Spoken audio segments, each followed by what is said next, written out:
Hello, good morning mga ka-stroke. Dito naman tayo. Ang pinakamahirap sa lahat po ay tanggapin na tayo ay na-stroke. Paano naman napakahirap tanggapin? Sa akin namatay ang kalahating katawan. So, paano mo tatanggapin na yung mga nagagawa mo dati, hindi mo na magagawa ngayon? So, pinakamahirap talaga yun. Pero, ito ang unang-unang dapat natin gawin. Tanggapin.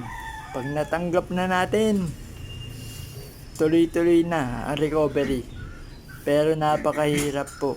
Napakahirap. Napaka-iinitin ng ulo natin. Salamat!